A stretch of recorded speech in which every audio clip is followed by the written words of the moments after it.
¿Me escuchan ya ellos? Sí. Hola, hola, ¿qué tal? Buen día. Hola, buen día.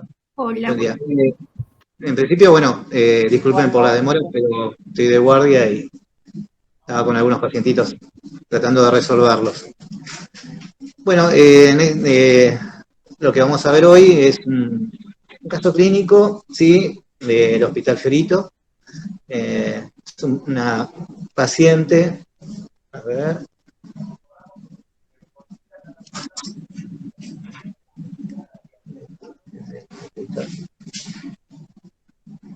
el tema es así, bueno, es un paciente de femenino de 59 años de edad, que ingresa por presentar disnea progresiva y seguimos.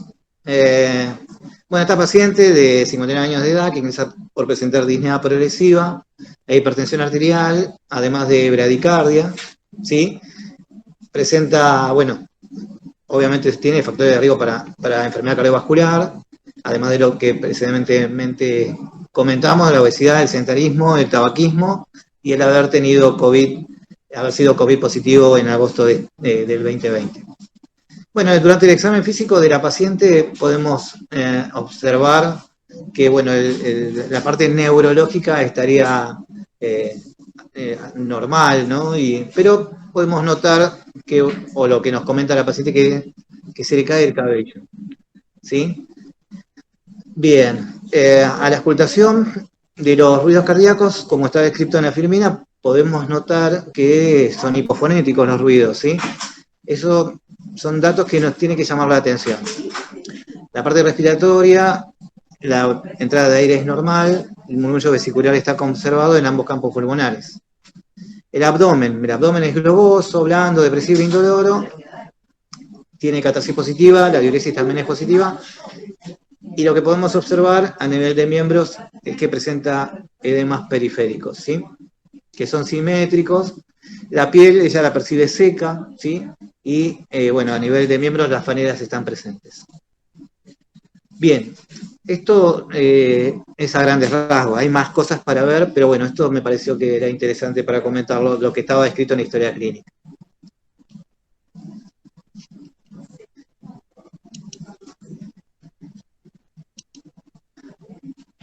Bien, entonces, en función de todo esto, nosotros tratamos de ver por qué se da esta situación, ¿no? Y este paciente, si bien tiene estas características, además de eso, a nivel neurológico, se sentía cansado, desganada, tendencia al sueño, ¿no? Como decía antes, la piel estaba seca, tenía trastorno del ritmo, ahí es donde pusimos catarsis positiva. Ella refería también momentos que de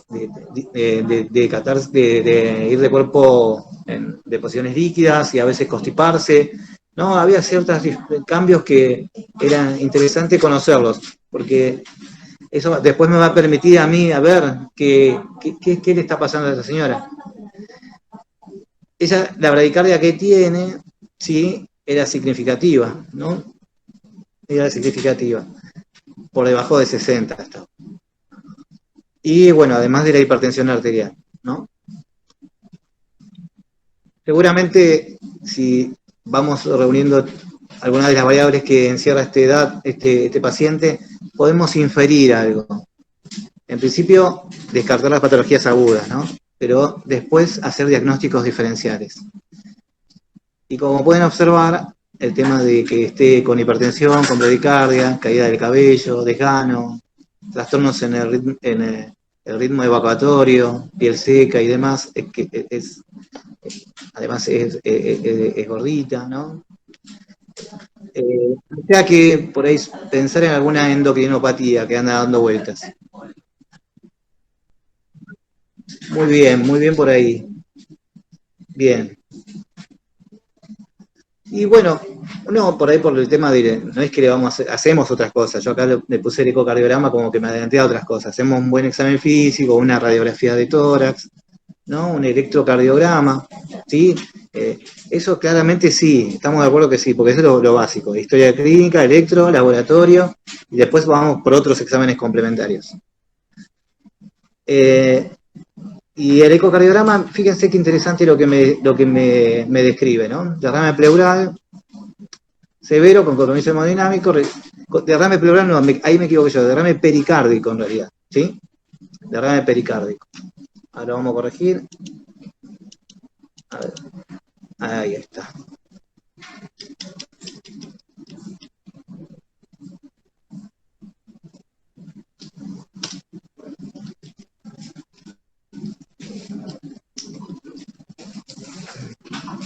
Bueno, un derrame pericárdico severo con compromiso hemodinámico, ¿sí? Con requerimiento de pericardiocentesis. Y bueno, además, como le hicimos el ecocardiograma, podemos ver que hay hipoquinesia global, seguramente este corazón está dilatado, con una FI de 49%.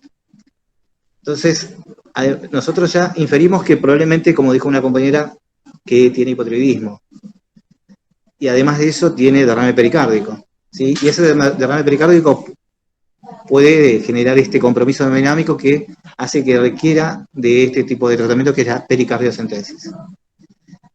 Fíjense de algo de cómo viene nuestra paciente, ¿sí? Ella es virgen de tratamiento, no estaba tomando ningún tipo, salvo que para la presión no tomaba más nada. Disculpe, doctor. Pero tenía antecedentes familiares de endocrinopatía, ¿sí? Eso sí, la mamá tenía hipotiroidismo, ¿sí? Hipertensión arterial, así que había un antecedente heredo familiar de enfermedad endocrina. Bien, entonces fíjense que nosotros hacemos el ecocardiograma. Muchas veces, como por ejemplo, yo trabajo acá en Wilde con mis compañeras, ¿no? Y acá por el ecocardiograma se nos hace difícil a veces hacerlo, porque no tenemos a quien lo haga, o si la que lo tiene que hacer no viene en tiempo y forma, entonces se hace muy difícil. Entonces nos orientamos un poco por la clínica. Y la compañera que por ahí dijo, esto es hipotiroidismo, estuvo muy acertada, ¿sí? Muy acertada. Porque muchas veces nosotros en la guardia, cuando pasa la internación, ¿no?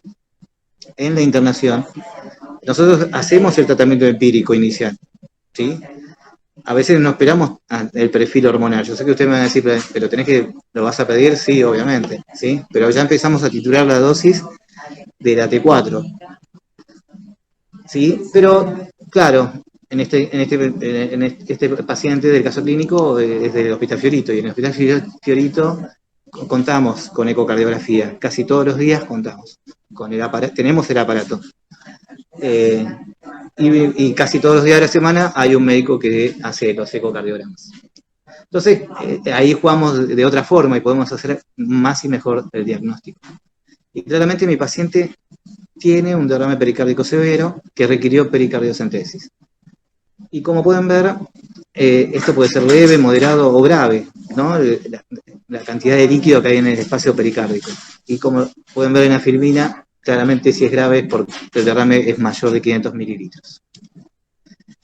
Bien, vamos a seguir con la que viene.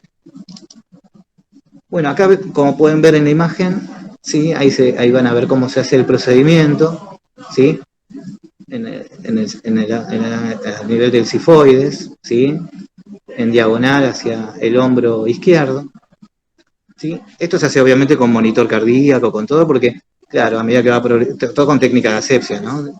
A medida que va progresando la aguja, seguramente cuando llegue a tocar el músculo, va a haber algún cambio en el monitor a nivel obviamente, de la parte eléctrica del corazón, ¿no? Se va a ver algún cambio, alguna extrasístole tal vez, ¿sí? Bien. Y como pueden observar, hay causas, algunas de las causas como están descritas acá, seroso, serohemático, en general corresponde a algo viral, autoinmunitario, claramente, o metabólico. Pero también puede tener otra categoría como puede ser hemático o serohemático. Y eso puede darse por otro tipo de situaciones que tenemos que también pensarlas, ¿sí? La rotura cardíaca, la disección aórtica, la perforación iatrogénica y eventualmente las neoplasias, ¿sí? Eso también lo tenemos que tener en cuenta. Bien. Y volviendo a nuestro paciente, se le hizo la pericardiocentesis, sacamos 1.700 mililitros, ¿sí? Y eso que sacamos lo vamos a analizar. Hacemos lo mismo, el físico-químico, bacterio, el cultivo y eventualmente la anatomía patológica.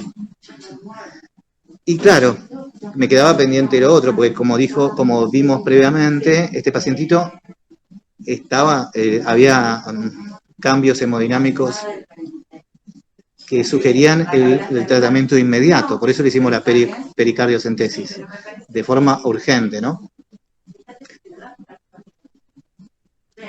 Bien. Y como pueden observar, ¿sí?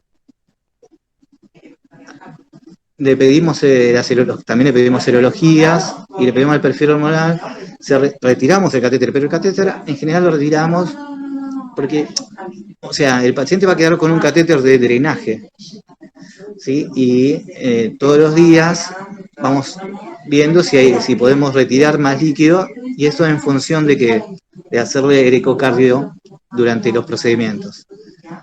Y cuando observamos que el derrame pericárdico ya no es leve y permite que el corazón tenga una buena mecánica cardíaca, entonces ahí retiramos el catéter, ¿sí? Cuando el débito cada vez se hace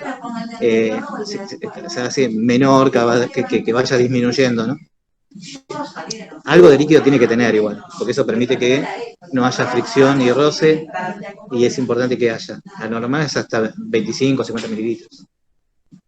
Y fíjense el perfil hormonal, ¿no? Como dijo una compañera muy bien, la TSH en 51, que no es normal, que está muy aumentada, y la T4 libre, que está bajita. ¿Sí? Así que la que dijo hipotiroidismo estuvo muy bien. Muy bien. Bien. En este algoritmo de decisión, ¿no? En función del taponamiento cardíaco, fíjense que, como está descrito acá, hay una serie de pasos en donde contemplamos básicamente la etiología, que ya la estuvimos comentando previamente. La parte reumatológica, autoinmune, o metabólica o hormonal, y otras causas, traumático y otros, también tienen que ver con el primer paso. Café. Y para cuantificar. En este algoritmo de decisión claramente hay un score, ¿no? Vamos sumando acá, si se va presentando alguna de las posibilidades que están descritas en el primer paso, como era tuberculosis o la radioterapia también, la formación de líquido pericárdico, tiene un puntaje. Lo que tiene que ver con la presentación clínica también, vieron que dice disnea, taquipnea, ortopnea, también hipotensión, o en este caso hipotensión arterial, el pulso paradójico, la oliguria. Bueno, cada una de esas variables también tiene un puntaje, y eventualmente eso nosotros lo tenemos que valorar para luego hacer la pericardiocentesis, decidir si la hacemos programada o en forma urgente. Los estudios de imágenes, claramente, bueno, la placa me va a ayudar, una radiografía me va a ayudar, el índice cardiotorácico va a estar aumentado probablemente, ¿sí? Es una cardiomegalia radiológica, pero eso de la mano de que los ruidos son hipofonéticos, de que el electrocardiograma tiene hipovoltaje o tiene otro tipo de alteraciones que me sugieran hacer un ecocardio. Nosotros le hacemos el ecocardio y evidenciamos el líquido en el pericardio y tratamos de cuantificarlo. Sí, de acuerdo a este score, si es mayor de 6, claramente la pericardiocentesis es de urgencia. Y si no es así, si es menor de 6, lo podemos hacer en forma programada. Bien.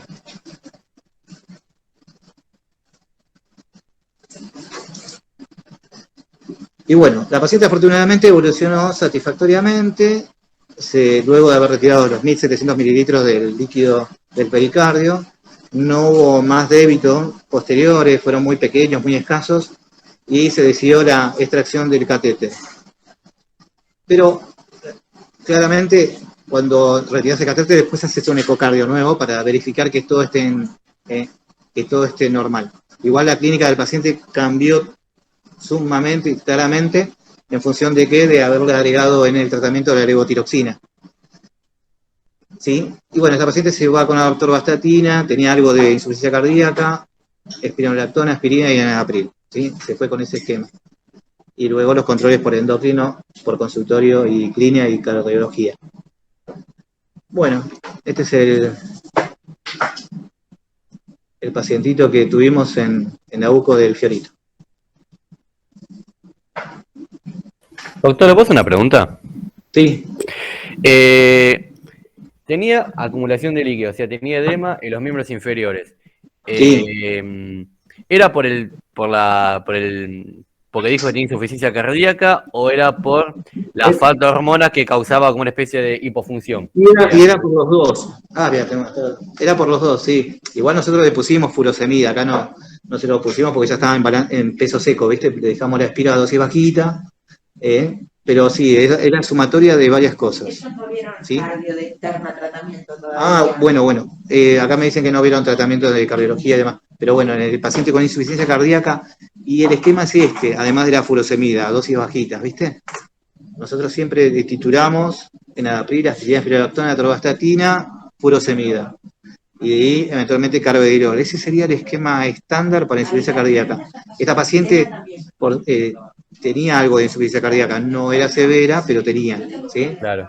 A ver, para que ya te busco dónde está, pero había algo de hipoquinesia también. Ese paciente se estudia, ¿viste?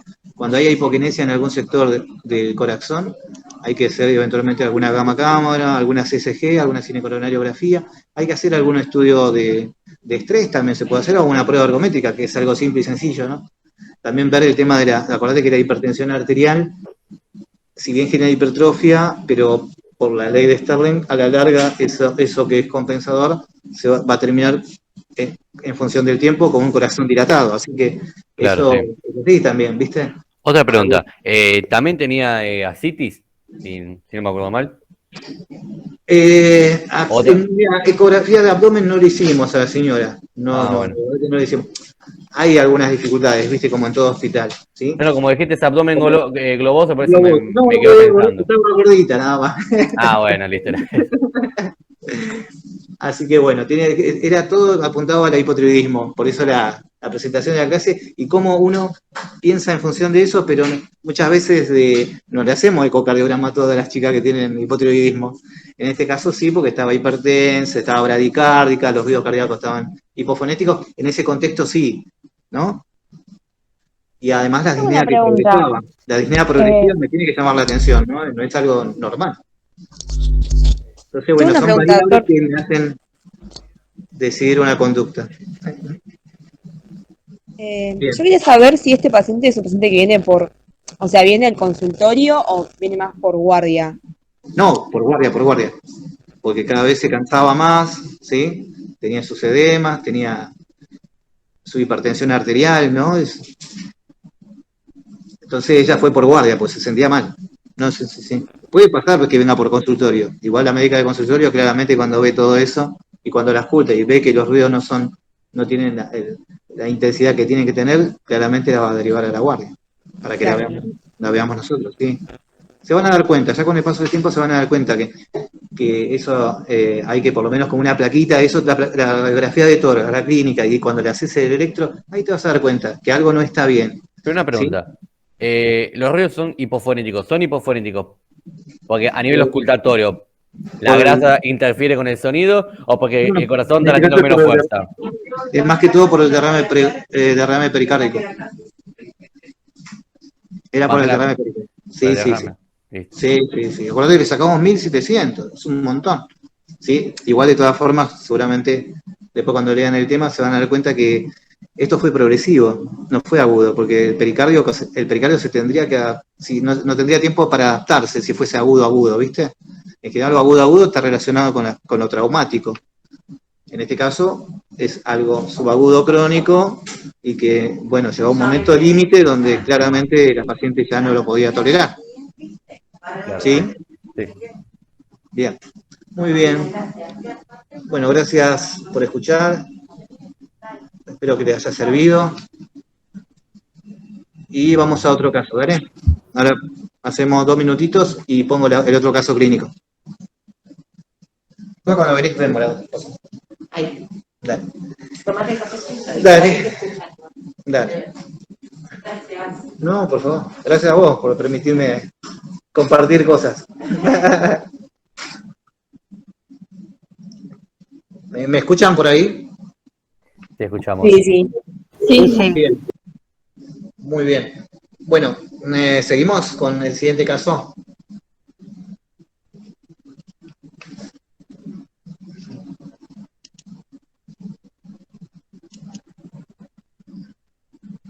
Bien.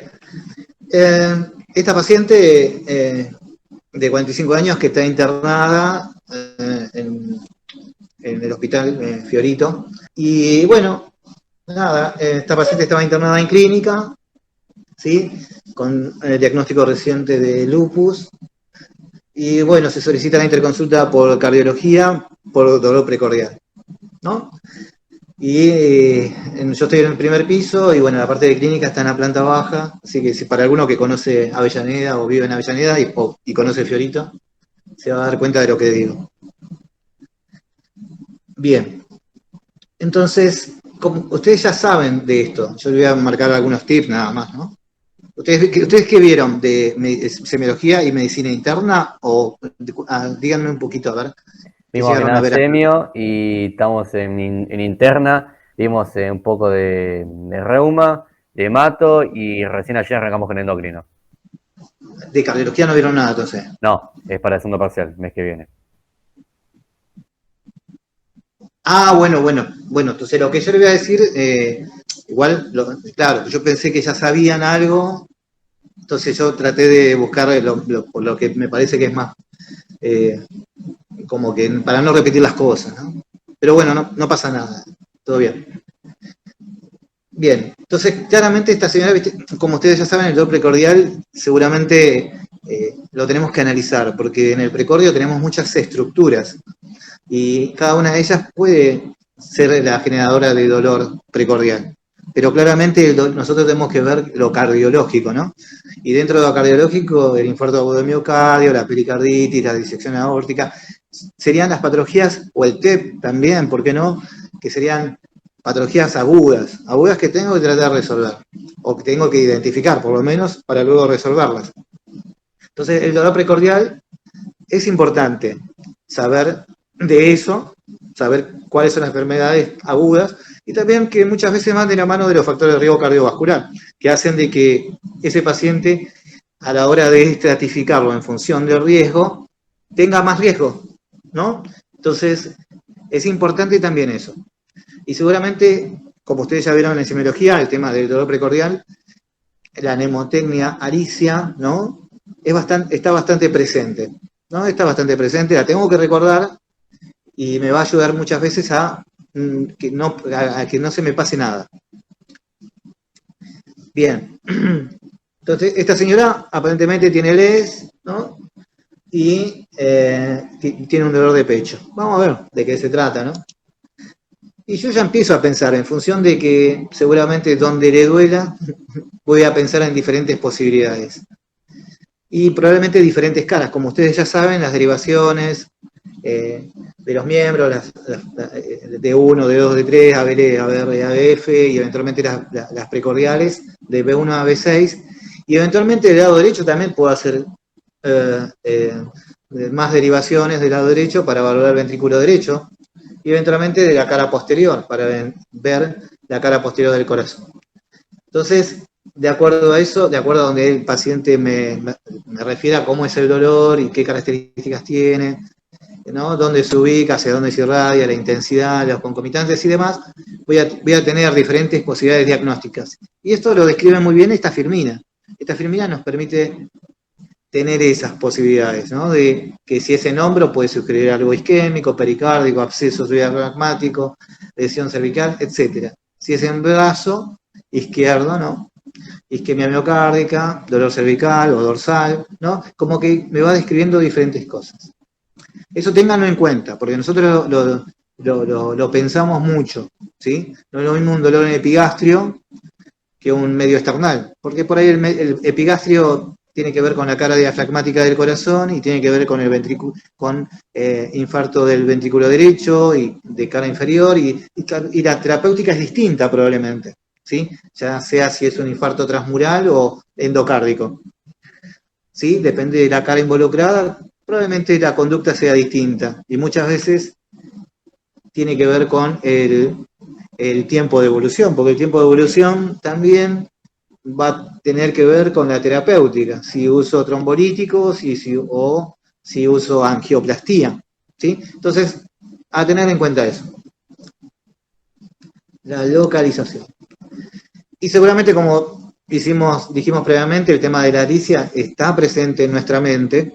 Y claro, acá lo tenemos también, ¿no? De otra forma, pero sabemos que está. La localización, las características, la extensión en superficie, la duración, los factores precipitantes, los que harían y otros. Y esto tiene que ver con, como dijimos recién, con la probabilidad o el riesgo de que mi paciente tenga un dolor anginoso de alta sospecha de infarto agudo del miocardio, ¿no? Entonces, esto también lo tenemos que tener en cuenta, y mucho.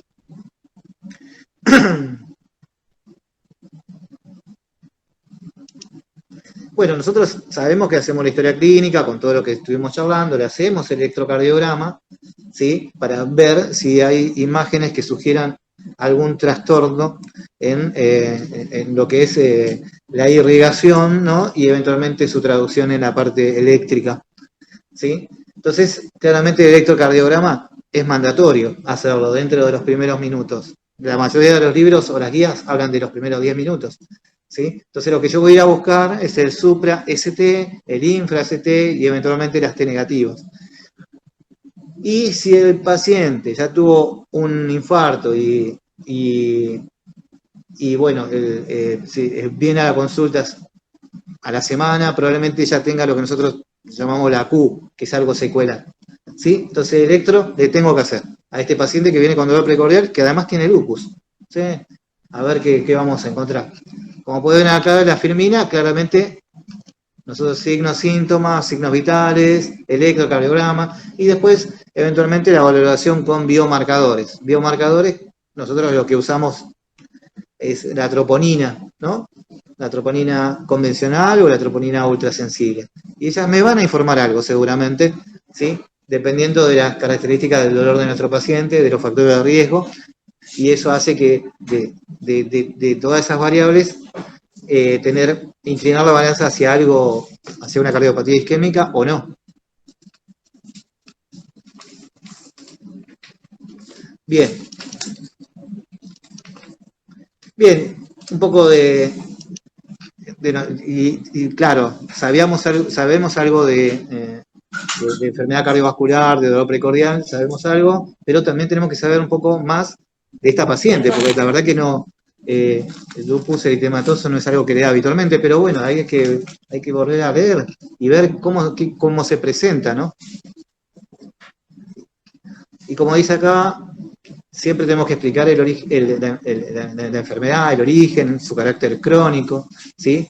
Eventualmente, si es una mujer, el tema de la gesta programada, el cuidado de la exposición solar, el uso de protector y la dieta más aporte de vitamina D. Son algunas cosas generales que tienen que ver con lupus, ¿sí? Y cómo la presentación y cómo cambia en el dibujo de abajo, cómo cambia cuando se realiza el tratamiento en tiempo y forma. Y acá en esta filmina tenemos básicamente el compromiso de diferentes órganos, como pueden observar, a nivel neurológico, puede haber stroke, convulsiones, neuropatías, disfunción cognitiva, puede haber alopecia, ¿sí? Después puede haber un rayo malar en alas de mariposa, las úlceras orales, serositis. La serositis también, y ahí donde tengo la pericarditis también, que ahora lo vamos a ver, la enfermedad renal, el Raynaud, la libido reticulares, puede haber artritis, que eso también está presente, autoinmune, anemia autoinmune, hemolítica autoinmune, el síndrome antifosfolipídico, linfoadenopatías, leucopenia y trombocitopenia, ¿sí? Son cada una de estas diferentes posibilidades de expresión clínica que hacen al diagnóstico del LS.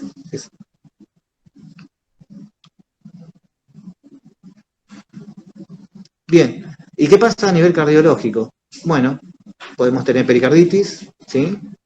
25% de pacientes con o sin derrame, puede estar, además de la pericarditis, puede también haber derrame, y eventualmente taponamiento cardíaco, que es lo que vimos precedentemente, ¿sí? Entonces, pericarditis puede haber, sí, la forma de expresarse o en el electrocardiograma también es un QRS ancho, ¿sí? Pero la morfología es distinta, ¿sí? Y se va a ver en varias derivaciones, muchas derivaciones, ¿sí? No va a involucrar una cara. sino van a ser varias. Y lo que cambia es eso, la morfología. QRS ancho, la morfología es distinta del supra-ST, de la cardiopatía isquémica. También puede haber soplo, pero este soplo en general muchas veces tiene que ver, es secundario a la fiebre, pero también puede estar anémico mi paciente, por lo que dijimos previamente en la enfermedad anterior, que puede estar con una anemia hemolítica autoinmune, entonces la anemia puede generar soplo, y eventualmente la endocarditis. ¿La endocarditis la tengo que pensar? Sí, la tengo que pensar. Tengo que pensar porque si mi paciente tiene fiebre durante muchos días, la endocarditis la tengo que pensar y eventualmente hacer un eco transtorácico o transesofágico, ¿sí? Si tengo la posibilidad de hacerlo, mejor. Pero bueno, va a ir de la mano de otras cosas seguramente, que lo vamos a ver cuando veamos endocarditis, ¿sí? Que tiene muchas variables, muchas posibilidades de expresión clínica. Y eventualmente, bueno, como dijimos antes, este paciente puede estar cursando un infarto agudo de miocardio, ¿sí? Que bueno, muchas veces es secundario a aterosclerosis, también puede haber, bueno, la nefropatía. Ustedes saben que la nefropatía, a medida que el paciente entra en enfermedad renal crónica y progresa su enfermedad, tiene más riesgo de enfermedad cardiovascular, claramente, ¿sí? Y eventualmente el uso de glucocorticoides también hace a que mi paciente tenga más riesgo de enfermedad cardiovascular por el uso de glucocorticoides en forma crónica y eso aumenta el riesgo, ¿no? Así que a tenerlo en cuenta. La idea es que tengan en cuenta que este paciente, si bien tiene LES, también puede tener un infarto y otras cosas, hasta una endocarditis. Bien, bueno, acá vemos una imagen de un eco transesofágico, más que todo para que vean que nosotros la hacemos, pero en función de ir a buscar esto. Nosotros buscamos, para hallar algo tenemos que pensarlo, ¿no? Y por eso es importante conocer las diferentes posibilidades de presentación en enfermedad cardiovascular del lupus eritematoso sistémico. Entonces le hacemos el ecocardio, ¿no? Y por ahí se pueden ver las verrugas, las vegetaciones. Eso es lo que vamos a buscar. Bien.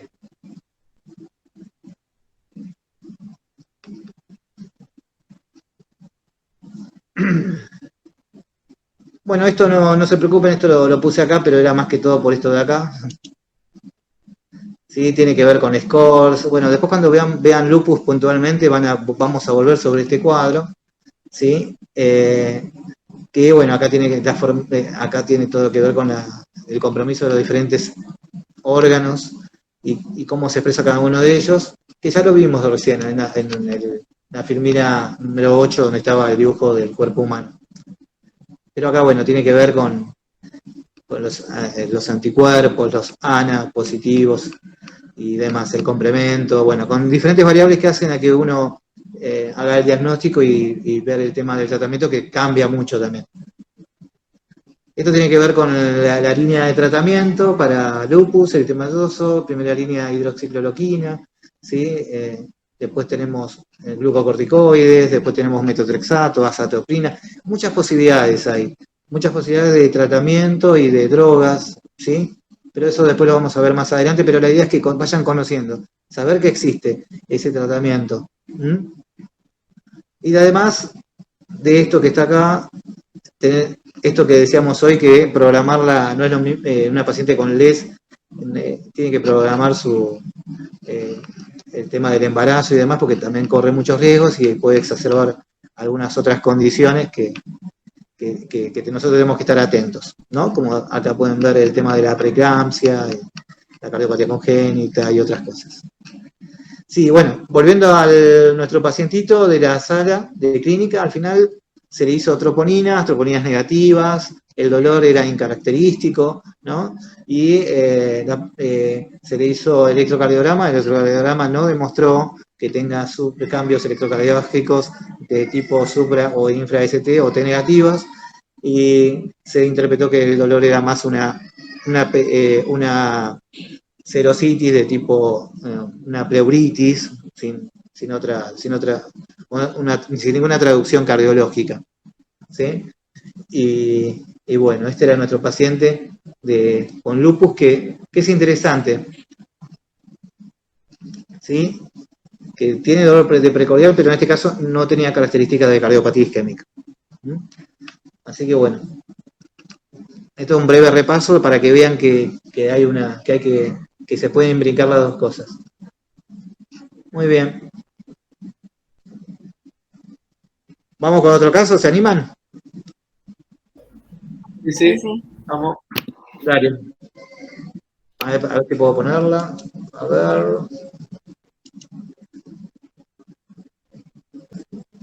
Ahí está, Sergio.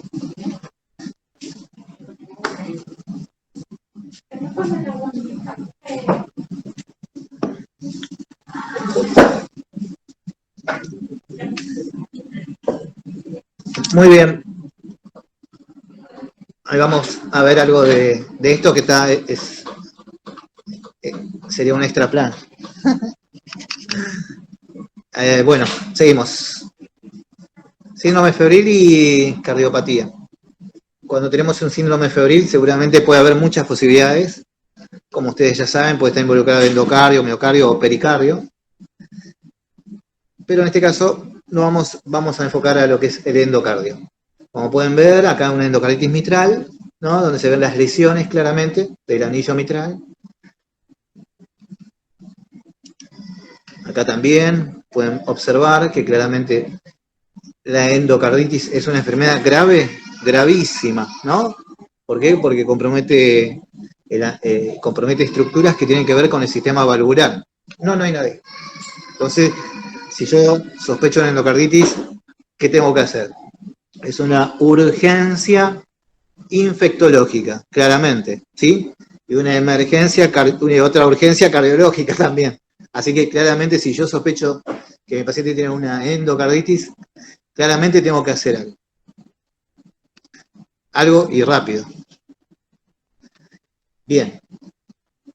Como pueden ver ahí en la imagen de anatomía patológica, una lesión gravísima. También esto puede derivar en fístulas, ¿sí? Acá la pueden observar acá. Y lo que hablamos hoy de las vegetaciones también, ¿sí? Y son diferentes complicaciones. Ya estamos viendo complicaciones que tienen que ver con la vegetación, con la fístula, con destruir todo el aparato valvular, ya sea las cuerdas, los anillos, ¿sí? Ahí se puede destruir muchas cosas. Y esto derivar en complicaciones eléctricas, mecánicas y hemodinámicas, claramente, ¿no? Y probablemente como también se puede estar involucrado una prótesis, ¿no? Eso también tenganlo en cuenta, ¿sí? La infección puede comprometer a la prótesis también. En este caso por Staphylococcus aureus. Y bien, como les decía antes, si el paciente tiene fiebre y tiene un soplo, puede ser una endocarditis. Si tiene fiebre, dolor torácico y frote, puede ser una pericarditis. Pero si además tiene fiebre, síntomas y signos de compromiso miocárdico, o sea, con fallo de bomba derecha o izquierda, puede ser una miocarditis. Y si tiene todo, puede ser una pancarditis.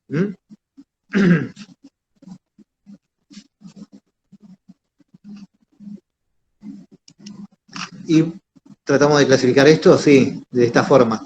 Puede ser endocarditis parietal, valvular, bacteriana o abacteriana. Y fíjense que la bacteriana, su aguda o lenta, ¿no? Claramente la fiebre es algo que es un común denominador. Continua, remitente, intermitente o irregular.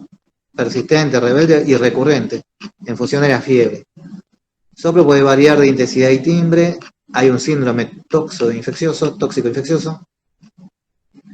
Adelgazamiento, astenia, piel pálida y terrosa, sudoración, mialgias, artralgias y además manifestaciones cutáneo-mucosas.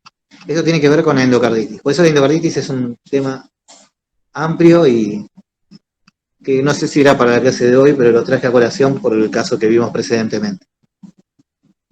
Pero bueno, es un adelanto.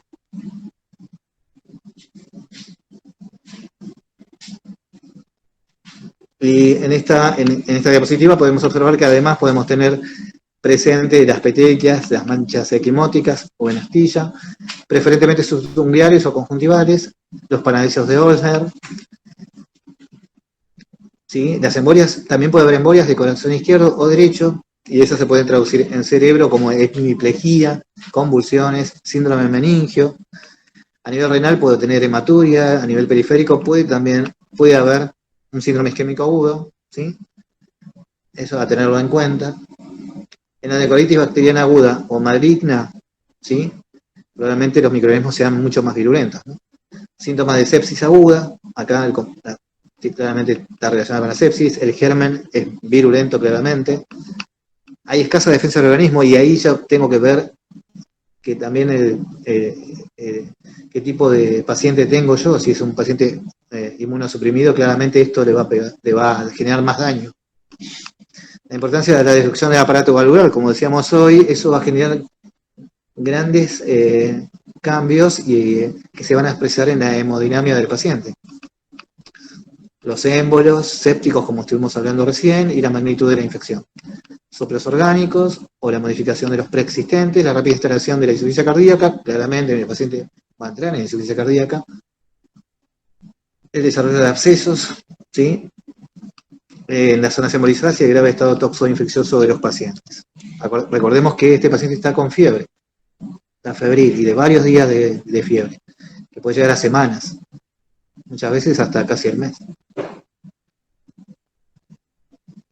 Y bueno, esta tiene que ver con quién, con el lupus, ¿no? La endocardititis bacteriana reumática, síndrome febril, soplo o soplos cardíacos se asocian a signos de pancarditis, manifestaciones extracardíacas típicas, como las que estuvimos hablando en función del lupus eritematoso sistémico que involucra diferentes tejidos y órganos. Esas serían las manifestaciones extracardíacas, típicas y atípicas de la fiebre reumática en este caso. Eso en función de enfermedad reumática. Y las relacionadas con colágeno, fiebre, febrícula, ciclo orgánico, manifestaciones cutáneas, el exantema facial en alas de mariposa, el síndrome nefrítico o nefrótico, la espleuresía, la neumonitis y los síndromes neurológicos. Bien. Y esto tiene que ver con la pericarditis, ¿no? Frote pericárdico, dolor torácico y fiebre. Y acá tenemos la clínica de nuestro paciente. Fiebre, dolor, frote, tos, disnea y eventualmente derrame pericárdico.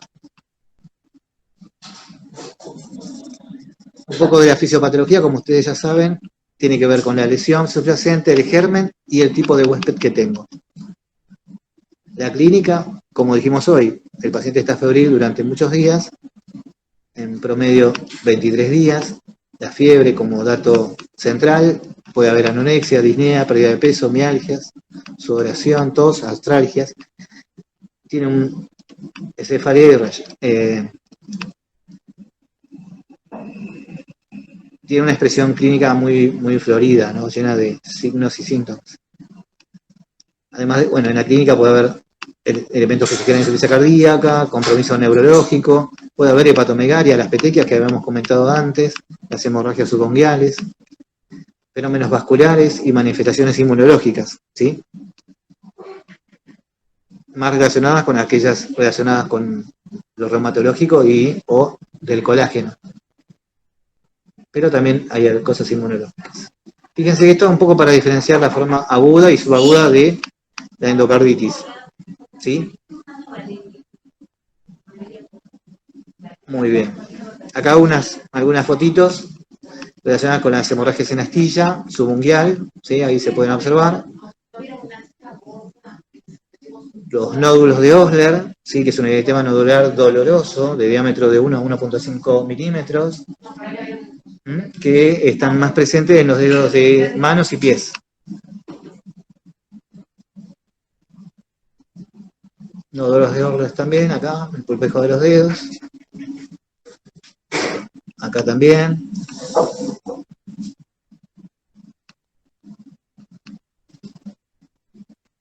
Las lesiones de Hanaway se ubican en las palmas y plantas del pie, plantas. No son no dolorosas, solamente son hemorrágicas, más frecuente en endocarditis infecciosa aguda. Lesiones de Hanaway, acá. ¿Necesitas el celular? Ah. Bien. Acá también seguimos teniendo más lesiones. Y además tenemos que a nivel de los ojos también hay compromiso, ¿sí? Acá, fíjense lo que pasa a este nivel, ¿no?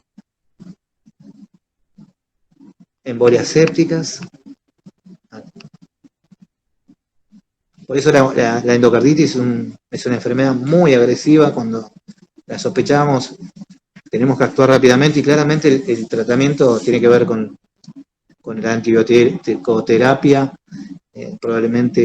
seguramente 2 tipos de antibiótico a dosis plena, ¿sí? Endovenoso, entonces claramente son urgencias, ¿no? Donde tenemos que actuar rápido, porque el desenlace es fatal, es la muerte del paciente.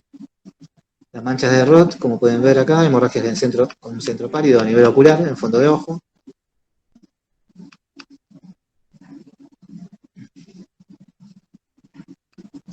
Acá seguimos teniendo más lesiones, petequias, manchas de Roth. Bien, y sí, como todo, ¿no? Hacemos la historia clínica, el examen físico, la placa de tórax, electrocardiograma, puede haber trastornos de conducción, cambios isquémicos, alteraciones pericárdicas, prolongación de PR. Y sí, va a haber cambio en el electrocardiograma en la medida que el compromiso involucre algún sector del sistema cardio-nector. Depende de dónde se ubique la lesión, eso se va a traducir en el electro, ¿sí? En la radiografía de tórax puede tener cardiomegalia, signos de hipertensión venocapilar y signos de embolia pulmonar también. Y esto, para tenerlo en cuenta, después lo vamos a repasar nuevamente seguramente en clases posteriores, saber que existen los criterios de Duke, que son criterios mayores y menores, y cada uno de ellos tiene diferentes variables.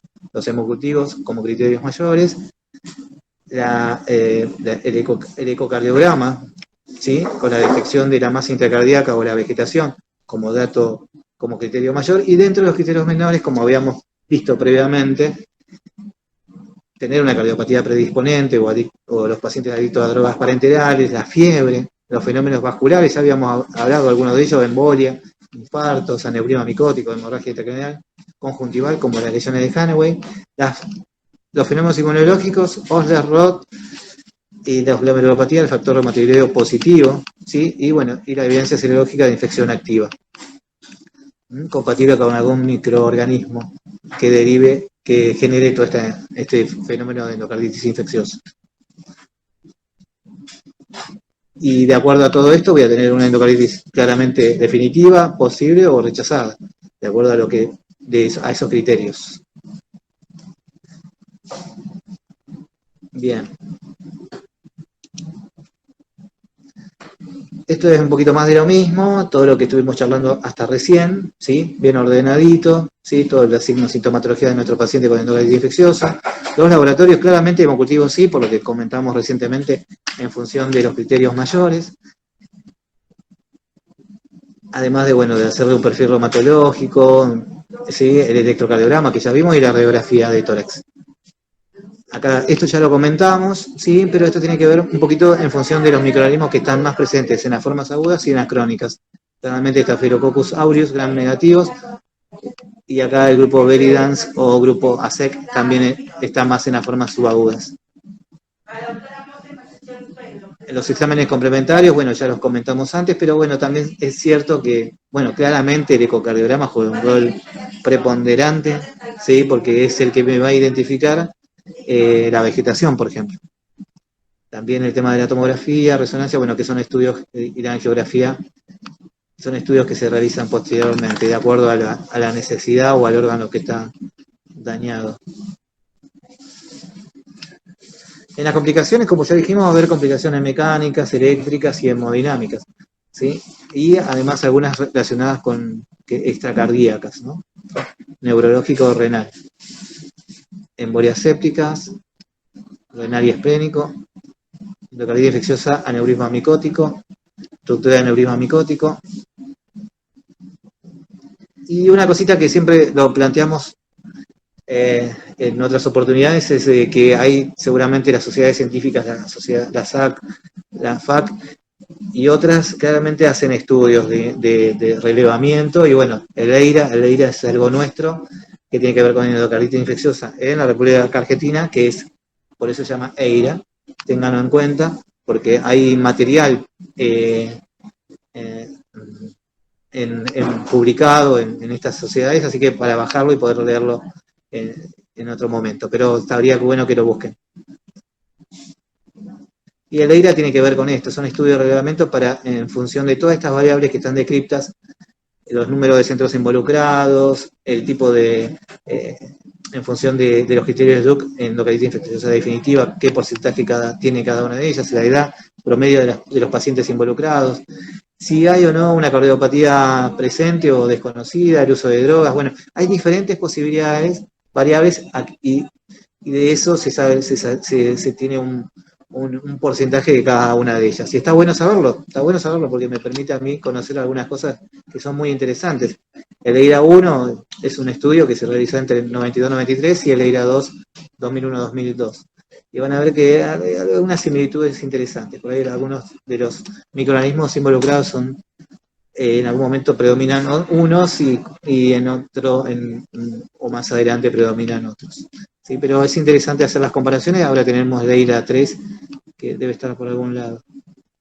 También tiene que ver esto del EIRA, que es el estudio de reglamento, el compromiso de la válvula, ¿sí? Si nativa o protésica, y qué tipo de microorganismo será involucrado. Eso para tenerlo en cuenta. Esto es a modo para compartirlo nada más. Y bueno, la distribución de la enfermedad subyacente. En enfermedad reumática 3.6%, fíjense qué interesante este cuadro. En ausencia de enfermedad cardíaca, 54.64%. ¿Sí? Tenerlo en cuenta también, que puedo tener o no una enfermedad cardiovascular previa, pero cuando la tengo, el riesgo por ahí en prótesis 19.9, en marcapasos 12.64 y así sucesivamente. ¿Sí? Son estudios interesantes.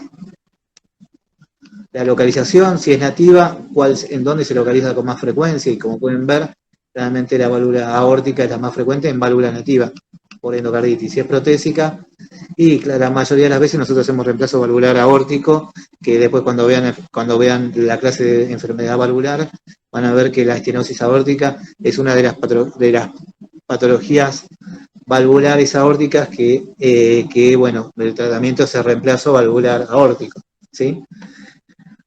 Entonces, es muy probable que como es la que más se reemplaza, también haya más posibilidad de que se infecte. Así que bueno, como se puede ver acá. Eso después lo vamos a charlar en otra oportunidad y vamos a ver la clínica del paciente y otras variables. Los datos clínicos al ingreso es lo que estuvimos charlando hasta hoy. Sí, ¿no? Ahora sí, ahí se arregló. La microbiología, ahí está. De lujo. ¿Ahí? Sí, genial. Muy bien. Esto es lo último que estaba charlando, que tenía que ver con los datos clínicos al ingreso y el porcentaje de presentación de cada uno de ellos en la guardia, por ejemplo. ¿Sí? Fíjense que la fiebre, 88.4%. La fiebre es un dato importante, uno siempre tiene que buscar el foco, ¿no? Y si uno tiene fiebre más soplo, tengamos cuidado con eso porque hay que estudiarlo. ¿Sí? La sepsis grave, yo digo, bueno, cada una de estas posibilidades. Que después lo vamos a charlar cuando veamos endocarditis. En otro momento lo vamos a charlar con más tiempo. Esto lo traje más que todo para compartirlo y en función de la clase anterior. La microbiología es importante, sí, porque como dijimos antes, algunos microorganismos son más virulentos que otros, así que saber que existen y cuál es el comportamiento de los mismos y a qué válvulas son, con qué válvulas se involucran más, también está bueno saberlo. Este es el EIRA que ya habíamos comentado antes, ¿sí? Después búsquenlo, EIRA 1, 2, 3. Incidencia de complicaciones durante la evolución intrahospitalaria. Nuestro paciente que está internado por una endocarditis, a ver qué le pasa, y muchas veces siguen con fiebre a pesar del tratamiento antibiótico, pueden hacer empeoramiento de insuficiencia cardíaca, trastorno de la conducción, puede haber muchas posibilidades, se puede abscedar, se pueden infartar, puede haber una insuficiencia renal asociada, puede haber embolias periféricas. ¿Vieron qué interesante? Endocarditis, el paciente con sospecha de endocarditis se interna, se trata en forma inmediata. Bueno, después los diagnósticos, hacer diagnósticos diferenciales, como vimos precedentemente, endocarditis marántica,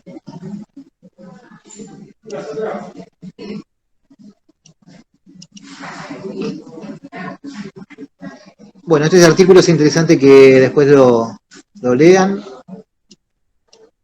Acá los traje para que lo puedan sacar de la revista Medicina Buenos Aires. ¿Sí? Tenlo en cuenta. Y acá está Leira 3. Bueno, espero que les haya servido. Un pantallazo general. Después cuando me convoque nuevamente lo vamos a charlar un poquito más en profundidad con algún caso clínico. Pero bueno, esta es la idea, es presentarle un poco el panorama general y después ir a lo más fino. ¿Sí? Bueno, los dejo con Sandra. Hasta acá llegamos. Gracias. Gracias, hasta luego. Muchas gracias, doctor.